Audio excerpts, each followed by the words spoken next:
প্রিয় শিক্ষার্থীরা, আশা করি তোমরা সবাই ভালো আছো। আজ আসলে আমি ষষ্ঠ এবং সপ্তম শ্রেণীর তোমাদের যে অর্ধবার্ষিক পরীক্ষার রুটিন 2024, যেটা হচ্ছে ষান্মাসিক পরীক্ষার যে রুটিনটা রয়েছে, সেই রুটিনটা নিয়েই আজকে আলোচনা করব। আমি যে প্রথম একটা ভিডিও দিয়েছিলাম তোমাদের, ওইটাতে নাকি অনেক সময় ঝাপসা দেখা যাচ্ছে, বিষয়গুলো ক্লিয়ার বোঝা যাচ্ছে না, সেজন্য আমি আবারও MS ওয়ার্ডে টাইপ করে তোমাদের ভিডিওটা আপলোড করলাম আর কি। দেখো, ষষ্ঠ শ্রেণীর শিক্ষার্থীরা, ষষ্ঠ এবং সপ্তম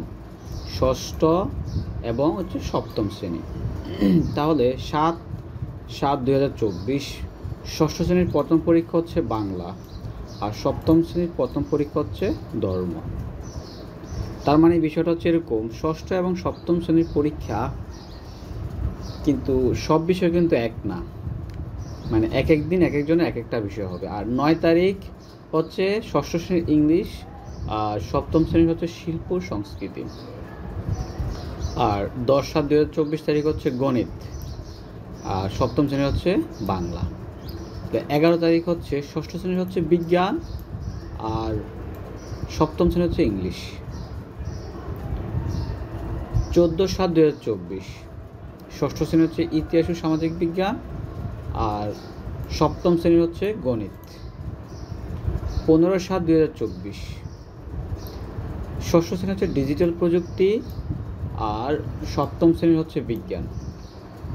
16 তারিখ 16/7/2024 তারিখ হচ্ছে ষষ্ঠ শ্রেণীর জীবন ও জীবিকা, আর সপ্তম শ্রেণী হচ্ছে ইতিহাস ও সামাজিক বিজ্ঞান।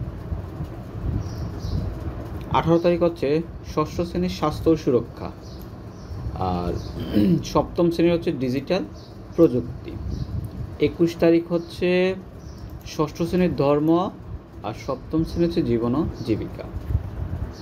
22 তারিখ হচ্ছে শিল্প ও সংস্কৃতি ষষ্ঠ শ্রেণীর, আর সপ্তম শ্রেণী হচ্ছে স্বাস্থ্য ও সুরক্ষা। তার মানে হচ্ছে যে তোমাদের ষষ্ঠ এবং সপ্তম শ্রেণীর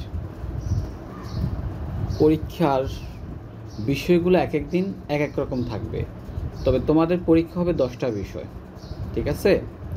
আর পরীক্ষা শুরু হবে 7 তারিখ, শেষ হবে 22 তারিখ। সো যে শিক্ষার্থীরা রয়েছে, এখন আসলে খুব সময় কম, বাকি যে সময়টা রয়েছে তোমরা ভালো করে প্রিপারেশন নাও, যাতে করে পরীক্ষাগুলো ভালো করে দিতে পারো।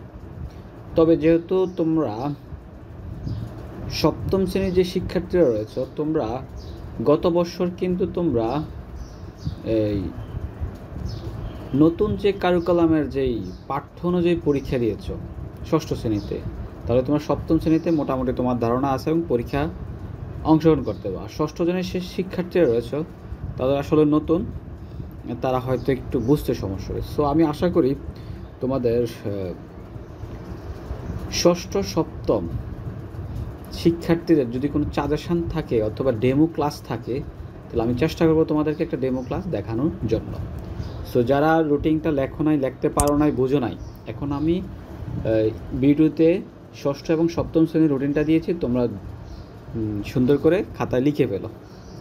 সো আমার ইউটিউব চ্যানেলটা সাবস্ক্রাইব করে রাখবা, শিক্ষা সংক্রান্ত যে কোনো তথ্য আমি অবশ্যই আপলোড করব। সো ভালো থাকবা, খোদা হাফেজ।